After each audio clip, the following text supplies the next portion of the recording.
좁은 골목길 갑자기 나타난 검은 밴에서 남자 셋이 내렸다. 헬스장에서 갓 나온 듯한 체격의 놈들이 연우를 둘러쌌다. 야, 저 씨발년 맞지? 형님 차 긁어놓고 도망쳤다며. 첫 번째 놈이 침을 뱉으며 다가왔다. 연우는 깜짝 놀라며 뒤로 물러섰다. 제발요. 저 아니에요. 진짜 잘못 보셨어요. 하 씨발 목소리도 존나 짜증나네. 두 번째 놈이 말했다. 세 번째 놈은 키득거리며 팔을 걷었다. 걸린 김에 조지고 가자. 어차피 형님 스트레스 풀라 그랬잖아. 퍽! 첫 번째 주먹이 연우의 턱을 강타했다. 비에 젖은 바닥에 몸이 나뒹굴고 입에서 피가 튀었다. 이 씨발년이 말대꾸도 하네. 두 번째 놈이 머리채를 잡고 벽에 처박았다. 연우는 비명을 지르지도 못했다. 혀가 마비된 듯 굳었고 숨만 헐떡거렸다. 형님이 뭐라 그랬냐? 아무 년이나 쳐서 기분 풀고 오라 그랬잖아. 존나 잘 걸렸네. 인연 딱 보기에도 기분 더럽게 만들게 생겼네. 그들은 순서대로 발로 차고 주먹으로 때리고 머리를 땅에 찍었다. 연우는 저항도 하지 못한 채 쓰러졌고 정신은 끊겼다. 2시간 후 서울 모 대학병원 응급실. 두개골 골절 척추 완전 손상, 하반신 마비 가능성 높습니다. 의사는 짧게 말했다. 중환자실 침대 옆에 선 여자는 말없이 고개를 숙였다. 정혜진, 707 특임대 소속, 국방부 작전부대 전술요원, 그리고 지금은 무능한 언니. 침대 위에 연우는 온몸이 붕대로 감겨 있었고 입엔 산소호흡기가 끼워져 있었다. 혜진이 손을 잡자 연우가 미세하게 눈을 떴다. 얘 언니, 나 괜찮아? 살아서 다행이야. 그 말이 더 아팠다. 혜진은 눈을 감았다. 그녀의 안에서 무언가가 완전히 무너졌다. 뉴스에는 조직폭력배 금강회의 도진태가 마약 혐의로 기소됐지만 진심 어린 반성으로 감형 판결을 받았다고 흘러나왔다. 그는 양복을 입고 웃으며 고개를 숙였고 기자들은 갱생 가능성 있는 인물이라며 긍정 보도를 쏟아냈다. 경찰은 증거 불충분으로 연우 사건을 내사종결, 검찰은 기소유예, 법은 아무것도 하지 않았다. 혜진은 조용히 군번줄을 풀어 책상 서랍에 넣었다. 707에서의 삶 국가를 위한 충성 그 모든 걸 그날로 끝냈다. 거울 앞에서 머리를 자르고 이름을 버리고 신분을 지웠다. 그녀는 더 이상 정혜진이 아니었다. 이제 남은 건 단 하나, 복수. 3개월 후 서울지방교정청 신입교도관 채용 최종 합격자 명단. 이주원, 28살, 무경력, 사회복지학과 졸업. 누구도 몰랐다. 그녀가 특임대 출신이라는 걸. 그녀가 칼보다 정교하게 사람의 숨소리를 읽어낸다는 걸. 그리고 그날 그녀는 도진태가 수감된 교도소에 발을 들였다. 복수는 먼 거리를 달리지 않는다. 딱 한 걸음. 그 한 걸음을 그녀는 지금 내디뎠다. 정혜진은 거울 앞에 앉아 있었다. 가위로 머리카락을 자르고 손톱을 짧게 깎고 피부톤을 한 단계 어둡게 만들었다. 그녀는 더 이상 군인이 아니었다. 이제부터는 교도관 이주원 신입 여직원. 이 이름으로만 살아갈 것이다. 그녀의 방 한쪽 벽에는 도진태의 얼굴 사진이 붙어 있었다. 수감자 번호 체포경위 감형 이유 수감 중 특혜 내역, 모든 게 정리되어 있었다. 서울지방교정청 훈련소. 신입교도관 교육 첫날. 이름 이주원입니다. 나이 28살입니다. 경력은 없습니다. 사회복지학과 전공했고 봉사활동 경험 있습니다. 면접관은 고개를 끄덕였다. 신입 중 몇 명은 군인 출신, 몇은 공무원 준비생이었다. 그 중에서도 이주원은 눈에 띄지 않는 그저 평범한 여자처럼 보였다. 하지만 혜진은 머릿속으로 이 교도소의 구조를 암기하고 있었다. 수감자 이동 루트, 야간 인원 배치, CCTV 사각지대. 그녀는 군사작전 계획을 세우듯 복수작전을 준비하고 있었다. 훈련 기간 동안 그녀는 일부러 조용히 지냈다. 친구도 만들지 않았고 술자리에도 가지 않았다. 담임 교관은 말했다. 이주원 씨 너무 조용한 거 아니에요? 그녀는 웃으며 답했다. 성격이 내성적이라서요. 그러나 그 웃음 속에는 살기가 숨어 있었다. 입소 첫날. 서울제일교도소 정문. 이주원은 교도관 유니폼을 입고 처음으로 감옥 안으로 들어섰다. 무정의 키, 전자카드 수갑, 그리고 작은 메모장. 그녀는 모든 걸 익숙하게 손에 쥐었다. 군 시절보다 가벼운 장비지만 목표는 훨씬 더 무거웠다. 신입 왔다며 복도 끝에서 선배 교도관 박 반장이 물었다. 예, 오늘부터 영동 담당입니다. 영동이면 야, 거기 도진태 있는 곳 아니냐? 네, 알고 있습니다. 박 반장은 어이없다는 듯 웃었다. 야, 거긴 좀 조심해. 그 새끼 아직도 왕이야. 안에선 지가 법이거든. 네, 유의하겠습니다. 이주원은 고개를 숙였지만 속으론 생각했다. 좋아, 드디어 가까워졌어. 그날 저녁 근무 교대를 위해 대기 중인 교도관 휴게실. 신입 이름이 뭐라고 이주원입니다. 그래, 이주원 씨. 근데 좀 낯이 익네. 혹시 전에 어디서 본 적 있나? 그녀는 미소를 지었다. 아니요, 처음 뵙습니다. 그 교도관은 고개를 갸웃했지만 곧 관심을 끊고 돌아섰다. 다음날 새벽 근무. 수감자 기상 벨이 울리자 감방 문이 하나둘 열렸다. 이주원은 무표정한 얼굴로 영동 복도를 걷기 시작했다. 그 순간 감방 철창 안에서 한 남자가 그녀를 노려봤다. 신상 교도관인의 낮은 목소리. 금목걸이, 근육질의 팔, 위압적인 눈빛. 도진태. 그는 철창 틈 사이로 얼굴을 들이밀며 말했다. 어디 보자. 꽤 괜찮게 생겼는데 뒤쪽에서 다른 수감자들이 낄낄거렸다. 형님 2년 존나 곱네요. 밖에선 남자들이 줄 섰겠어요. 그러게. 근데 왜 이런 데서 일을 할까? 돈 줬도 못 벌잖아. 혹시 밤엔 다른 일도 하시는 거 아니에요? 철컥. 이주원이 철창 앞에 멈춰섰다. 도진태 이 새끼. 잡담 그만해. 차가운 목소리. 말끝은 딱딱 잘랐다. 도진태는 눈을 가늘게 떴다. 어라. 말 존나 싸가지 없네. 신입이면 좀 살살 굴어야지. 이 새끼가 말귀를 못 알아들래. 이주원은 한 발 다가서며 말했다. 다음엔 징벌방이다. 알아들었냐. 철창 안에서 정적이 흘렀다. 그러다 도진태가 피식 웃었다. 아, 씨발. 재밌는 년이네. 나 이런 년 진짜 오랜만에 본다. 그날 밤 이주원은 기숙사 침대에 누워 조용히 손가락으로 공중에 이름을 그렸다. 도진태. 그리고 죽일 순서. 이주원은 그날 이후 매일같이 도진태의 동선을 따라다녔다. 수감자 이동 운동 시간, 배식 순서 면회 기록까지. 그는 교도소 안에서도 여전히 형님이었고 그를 따르는 인간들은 항상 그 주변을 감싸고 있었다. 한 번은 배식 도중 도진태가 식판을 엎었다. 씨발 이딴 음식은 개새끼도 안 먹겠다. 형님 저녁은 제가 몰래 넣어드릴게요. 라면이랑 햄 있잖아요. 옆에 있던 박상식이 웃으며 속삭였다. 감방 청소조, 배식조, 보건조. 도진태의 측근들은 교도소 내 모든 편의 시스템을 장악하고 있었다. 규정상 금지된 전자기기 외부 담배, 심지어 현금까지 매주 일정하게 그의 감방으로 들어오고 있었다. 이주원은 그런 장면을 보며 조용히 수첩에 메모했다. 입력 루트 추정 교도관, 류민석 외부 조달책 김무연, 이름 옆에 붉은 줄을 그었다. 퇴근 후 기숙사에서 그녀는 벽에 새로운 다이어그램을 붙였다. 사진 이름 역할 이동 루트, 전쟁 준비였다. 한치의 오차도 없는 작전. 그러던 어느 날, 오전 근무가 끝나고 휴게실에서 물을 마시던 이주원에게 박상식이 먼저 말을 걸었다. 교도관님, 요즘 왜 이렇게 무뚝뚝해요? 말 좀 섞어요. 근무 중입니다. 근무 끝났잖아요. 어색하게 왜 이래요? 그의 눈빛은 뻔했다. 진심도 없고 예의도 없다. 그저 시험 삼아 찔러보는 거였다. 이주원은 눈을 마주치지 않았다. 쓸데없는 소리 말고 당신 일이나 신경 쓰세요. 박상식은 피식 웃었다. 형님이 관심 있더라. 신입 교도관 말이야. 예전엔 이런 반응 없었는데 꽤 괜찮다더라고. 그 말에 이주원의 손끝이 떨렸다. 드디어다. 놈이 움직이기 시작했다. 그날 밤 이주원은 근무 일지에 메모했다. 도진태 반응 유도 성공, 접촉 예상 시점 일주일 내. 다음 날부터 그녀는 전략을 바꿨다. 유니폼은 좀 더 몸에 붙게 다려 입었고 머리카락도 귀 뒤로 넘기지 않았다. 화장은 거의 하지 않았지만 입술에만 살짝 색을 더했다. 그리고 무엇보다도 시선, 일부러 피하지 않았다. 도진태가 감방 철창 너머에서 바라볼 때마다 그녀는 짧게 눈을 마주쳤고 아무 말 없이 지나쳤다. 도진태는 며칠 동안 묘한 반응을 보였다.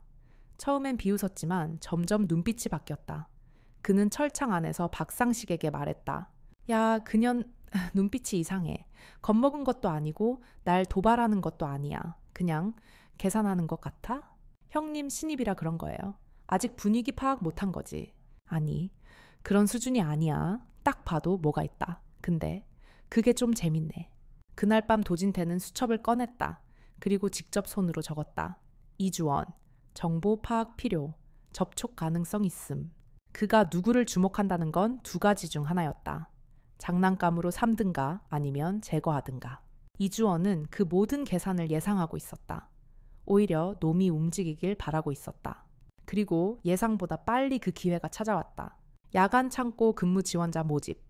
근무표에 그렇게 적혀 있었다. 그녀는 망설임 없이 지원했다. 이주원이 야간 창고 근무에 지원한 날, 복도 끝에서 박상식과 이성훈이 뒤를 밟기 시작했다. 형님, 신입이 창고 당번 지원했답니다. 도진태는 간방 침대에 누워 담배를 입에 문 채 대답했다. 그래, 전현 슬슬 본색 드러내는 거 아니냐? 저는 진작에 수상했어요. 말은 안 해도 눈빛이 곱지 않더라고요. 아냐, 그건 계산된 거다.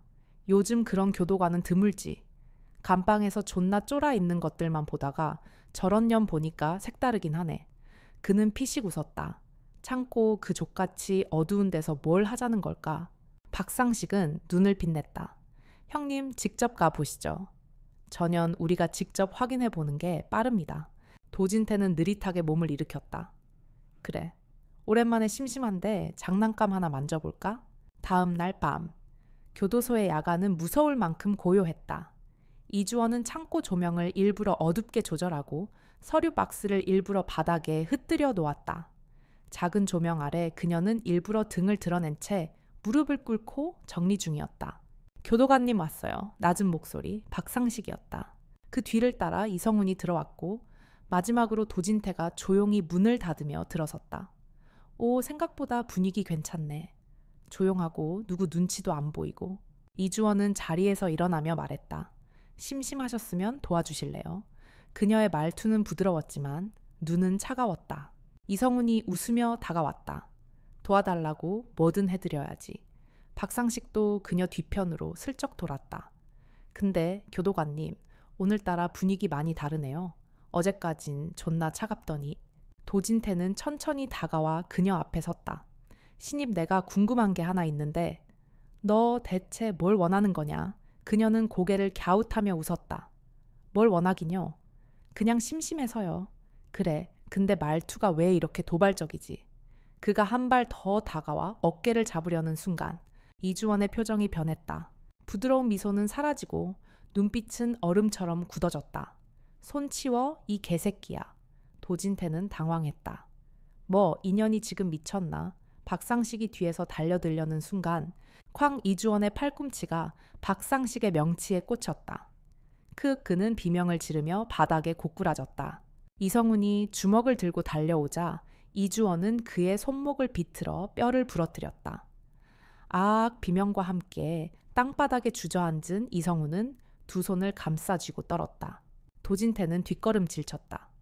야, 너 대체 뭐야? 그녀는 천천히 그에게 다가갔다. 나 숨을 깊게 들이쉬며 정해진 707 특임대 출신, 그리고 네 동생 죽인 연애 언니. 도진태의 눈이 흔들렸다. 그 새끼 정현우. 그래, 너랑 내 부하들이 패서 하반신 마비 만든 그 애가 내 동생이다. 이 개같은 새끼야. 그녀는 무표정한 얼굴로 그의 무릎을 찼다. 끄악. 도진태는 바닥에 주저앉았다. 말해봐. 내 동생 다리 부러뜨릴 때 기분 어땠어? 미안하다.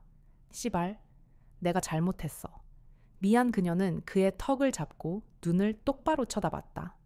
미안하다고 하면 다 끝나는 줄 알았냐. 박상식이 다시 일어나려는 순간 이주원은 그대로 그의 무릎을 걷어찼다.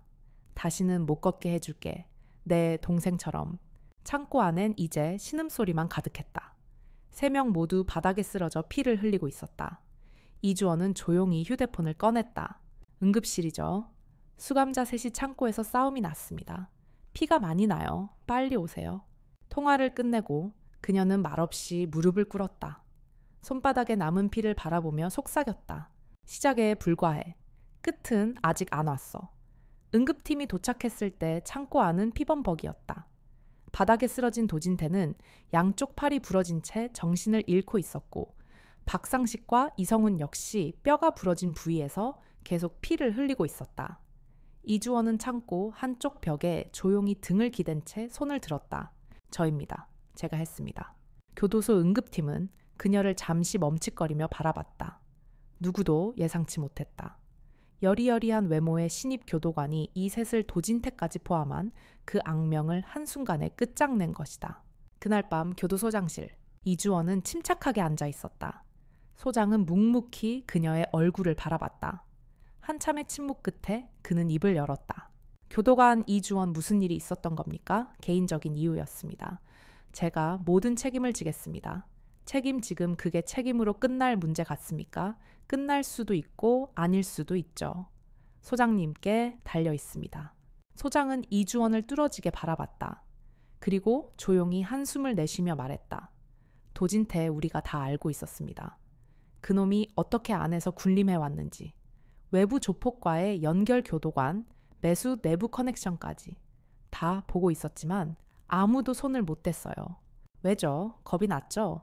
어디까지 썩어 있는지 모르니까. 우리 중 누구까지가 그쪽 사람일지 몰랐으니까. 소장은 고개를 떨구며 씁쓸히 웃었다. 어쩌면 이 사단이 터져서 속이 시원하기도 합니다. 그럼 우리는 당신을 처벌하지 않을 겁니다. 대신 조용히 나가주세요. 덮어지면 우리도 같이 끝장납니다. 이주원은 고개를 끄덕였다. 알겠습니다. 그럴 줄 알고 전 이미 준비했어요. 어디로 갈 생각입니까? 아무도 없는 대로요. 소장은 이주원을 향해 고개를 숙였다. 미안하고 고맙습니다. 감사하지 마세요. 저는 단지 복수를 한 겁니다. 며칠 후 이주원은 교도소를 떠났다. 남은 서류 절차는 간단했다. 자진 퇴직, 인사기록 삭제 요청.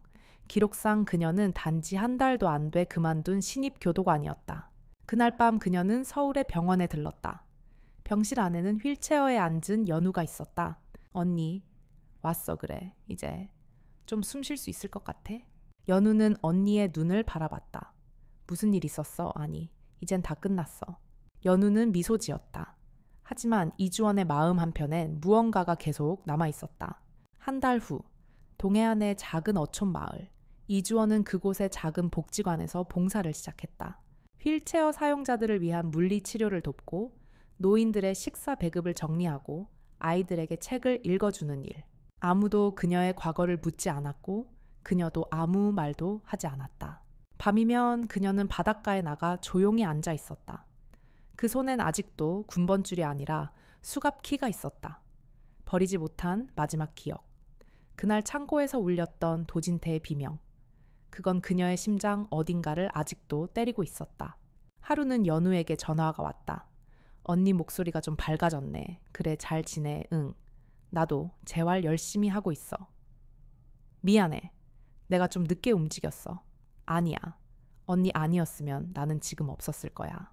전화를 끊고 이주원은 천천히 눈을 감았다. 그리고 속삭였다. 이젠 나도 살아야겠지. 며칠 후 이주원은 낡은 종이 봉투 하나를 열었다. 봉투 안에는 그녀가 수년간 수집한 정보들이 들어있었다. 조직도, 계좌 추적 내역, 조폭 명단, 그리고 가장 밑장에는 주범 조필성, 도진태 위에 있던 이름. 조직의 실질적인 자금 운영자, 그리고 경찰 고위직과 유착된 진짜 보스. 너만 남았구나. 서울 마포구, 고급 오피스텔 최상층. 조필성은 와인을 따르며 창밖을 바라봤다. 건물 아래에는 검은 SUV 몇 대가 줄지어 대기 중이었고 거실 안에는 무장 경호원 2명이 서 있었다. 도진태가 그렇게 당했다더군. 누군지 알아냈어. 지금 파악 중입니다, 형님. 느려. 저 새끼들 다 잘났어야 했는데. 도진태도 한심하지. 교도관 하나 못 다뤄. 그는 비웃으며 와인을 한 모금 마셨다. 다 치워. 불안하니까. 같은 시각 이주원은 서울로 돌아와 있었다. 그녀는 이름을 또 바꿨다. 이하연. 이번엔 노숙자 지원센터 직원, 재단 자원봉사팀 소속으로 각종 공공기관을 출입할 수 있었다. 몇 주간 그녀는 조필성의 동선을 분석했다. 매주 금요일 저녁 헤르메스 와인바에 출입, 운전기사 김경배, 보디가드 겸 비서 백인서. 그녀는 김경배가 자주 들르는 식당을 알아냈고 화장실에 그의 차량 출입증을 복사해 설치했다. 그리고 백인서가 다니는 헬스장에서 몰래 그의 땀에 젖은 수건을 수거해 지문을 스캔했다. 이번엔 직접 손 안 대. 정보로 죽이는 거야. 하연은 익명의 고발 메일을 보냈다. 수신인 마포경찰서 사이버수사팀. 첨부 파일 계좌 추적 자료, 내부 거래 녹음 공문서 위조 스캔본. 메일 제목은 단순했다. 끝나지 않은 카르텔. 경찰은 움직였다. 하지만 예상보다 빠르게 정보가 샜다. 며칠 후 하연이 일하는 센터에 한 남자가 나타났다. 중절모 회색 정장 그리고 손엔 흰 봉투. 이하연 씨, 조용히 끝내고 싶다면 받으세요. 그녀는 봉투를 열었다. 안엔 100만 원짜리 수표가 5장, 그리고 메모 하나. 건드리지 마, 너까지 다친다. 그녀는 아무 말 없이 서랍을 열고 봉투를 그대로 밀어 넣었다. 그리고 속으로 중얼거렸다. 드디어 너도 반응했네. 며칠 뒤 새벽 2시 고급 오피스텔 옥상. 조필성은 독한 술을 들이키고 있었다. 그의 주변엔 경호원도 부하도 없었다. 다 뒤졌네. 이 씨발. 그의 목소리는 갈라졌고 손에 들린 핸드폰 화면엔 검찰 압수수색 영장 도착이라는 문자가 떠 있었다. 그 순간 그의 등 뒤에서 발소리가 났다. 혼자 드시네요. 차분한 목소리. 하연이었다. 조필성은 놀라 뒤돌았다. 너 기억 안 나시죠? 8살. 보육원 앞 골목, 불 켜진 차 안. 내 동생 거기서 죽었습니다. 조필성의 눈동자가 흔들렸다. 그게 네, 동생이었어. 그날 당신은 안에서 웃고 있었죠. 감시 카메라 없다고 내 동생 발버둥 치는 거 뻔히 보면서. 하연은 총을 꺼내 들었다. 뭐든 하세요. 소리 지르든가 뛰어내리든가 아님 무릎 꿇든가. 조필성은 한참을 말없이 그녀를 바라봤다. 그러다 갑자기 웃음을 터뜨렸다. 그래, 이딴 식으로 끝내려고. 아니요. 끝낸 건 제가 아니에요. 그 순간 뒤편에서 경찰 특수팀이 들이닥쳤다. 조필성은 총을 내려다보며 고개를 떨궜다. 내가 저런 년한테. 며칠 후 뉴스 속보. 마포조폭 조직 총책 조필성 뇌물 및 마약 혐의로 구속. 정치인과의 유착 의혹까지. 이주원은 아니, 하연은 오래된 노트북을 닫았다. 그리고 마지막 수갑 키를 깊은 서랍 속에 넣었다. 이제 진짜 끝이었다. 동생의 이름을 불러도 이젠 아프지 않았다. 그날 밤 바닷가. 이주원은 조용히 모래 위에 앉아 있었다. 달빛 아래 파도 소리는 마치 동생의 목소리 같았다. 언니? 괜찮아. 그 질문에 그녀는 오랜만에 속으로 대답했다. 응, 이제 괜찮아. 그녀는 주머니에서 낡은 사진 한 장을 꺼냈다. 어린 연우와 함께 찍은 사진. 여름날 장난스럽게 웃고 있던 두 자매. 그 웃음이 다시 들리는 것 같았다. 긴 복수였다. 몸으로도 마음으로도 부서져가며 그녀는 하나하나 무너뜨려 왔다. 피로 갚고 눈물로 견디고 그 끝에서야 겨우 조금의 평온을 얻었다. 그러나 이주원은 알았다. 복수가 끝난 자리에 남는 것은 성취감도 위안도 아니었다. 그저 텅 빈 공간. 그 공간을 채운 것은 그녀가 다시 걸어가기 시작한 평범한 삶. 작은 도움 소외된 이들과 나누는 하루하루. 이제는 살아가는 것 그 자체가 동생을 위한 기도가 되었다. 그녀는 자리에서 일어났다. 조용히 모래를 털고 해변을 천천히 걸어나갔다. 카메라는 그녀의 뒷모습을 따라간다. 바다 너머 해가 막 떠오르고 있었다. 요약. 707 출신 여군 이주원은 조폭들에게 무참히 짓밟혀 하반신 마비가 된 여동생 연우의 복수를 위해 교도소 교도관으로 위장 취업한다. 그녀는 도진태와 그의 부하들을 차례로 응징하고 뒤에 숨은 조직의 실제 보스 조필성까지 무너뜨리며 조직 전체를 무너뜨리는 데 성공한다. 하지만 복수가 끝난 자리에 남은 것은 공허함이었다. 그녀는 자신의 이름조차 버리고 어느 해안 마을에서 조용히 살아간다. 그 일상이야말로 진정한 치유이자 속죄였다. 지금까지 이주원의 뜨거운 복수극을 함께해 주셔서 감사합니다. 여러분은 그녀의 선택에 공감하셨나요? 혹은 그녀가 걸어간 길에 대해 다른 생각을 갖고 계신가요? 여러분의 생각을 댓글로 들려주세요. 영상이 마음에 드셨다면 좋아요와 구독 그리고 알림 설정까지 꼭 부탁드립니다. 다음 이야기에서도 보다 더 깊은 감정과 강렬한 카타르시스를 전해드리겠습니다. 감사합니다.